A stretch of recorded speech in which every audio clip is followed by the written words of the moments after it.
Hi dear students, welcome back to NEET and channel. NEET 2024-25 సంబంధించిన counselling అయితే అతి త్వరలో ప్రారంభం కాబోతుంది. రీనీట్ జరిగింది, దానికి సంబంధించిన రిజల్ట్ 30 నాడు వస్తుంది. ఆ తర్వాత 6th నుంచి ఆల్ ఇండియా కోటా కౌన్సిలింగ్ అయితే ఆల్రెడీ ప్రకటించి ఉన్నారు. అండ్ తెలంగాణ, ఏపీలో స్టూడెంట్స్ కొత్త కాలేజ్ కోసం చాలా ఇంట్రెస్ట్గా వెయిట్ చేస్తూ ఉంటారు. ఎందుకంటే ఇంకా చాలామందికి సీట్ వచ్చే అవకాశం అయితే ఉంటుంది. దీనికి సంబంధించి ఇంకా పరిశీలన పూర్తి కాలేదు, అనుమతులు అయితే కంప్లీట్గా రాలేదు. ఇప్పుడు తెలంగాణలో జాతీయ వైద్య కమిషన్ బృందాలైతే, ఎన్ఎంసీ బృందాలైతే పర్యటించాయి. నిన్న సోమవారం రోజు 8 బృందాలు, ఒక్కొక్క బృందంలో 4 అయితే వీటిని పరిశీలించారు. సో దీనికి సంబంధించినటువంటి పర్మిషన్ అతి కొద్ది రోజుల్లో వచ్చే అవకాశం అయితే కనిపిస్తుంది. సో మీరు ఫస్ట్ అయితే కౌన్సిలింగ్ కోసం వెయిట్ చేసే స్టూడెంట్ అయినట్లయితే సబ్స్క్రైబ్ చేసుకోండి, క్లారిటీ అప్డేట్స్ ఉంటాయి. అండ్ వీడియోని లైక్ చేయండి మీరు నిజంగానే సీరియస్గా కౌన్సిలింగ్ కోసం వెయిట్ చేస్తున్నట్లయితే.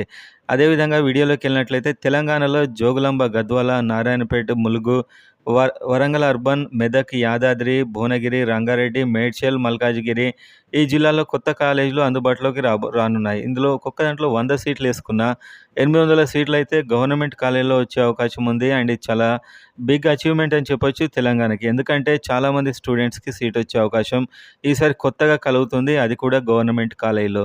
దీనికి సంబంధించి ఎన్ఎంసీ బృందాలు అయితే పరిశీలించాయి. 2 రోజుల్లో ఒక రిపోర్ట్ ఇస్తాయి. ఏదైనా లోపాలు ఉన్నట్లయితే ఇంకాస్త ఒక 2-3 డేస్ టైం ఇస్తారు. దాని లోపు వాటిని మార్చుకున్నట్లయితే పర్మిషన్ వచ్చేస్తుంది. ఆల్మోస్ట్ వచ్చే అవకాశం కనిపిస్తుంది. సో ఏదైనా మిస్టేక్స్ ఉంటే తప్ప. ఇది తెలంగాణకు సంబంధించినటువంటి అప్డేట్. అండ్ ఏపీ మాత్రం ఇంకా వాళ్ళకు పరిశీలన అయిందా లేదా అనేటువంటి న్యూస్ ఇవాళ వచ్చే అవకాశం ఉంది.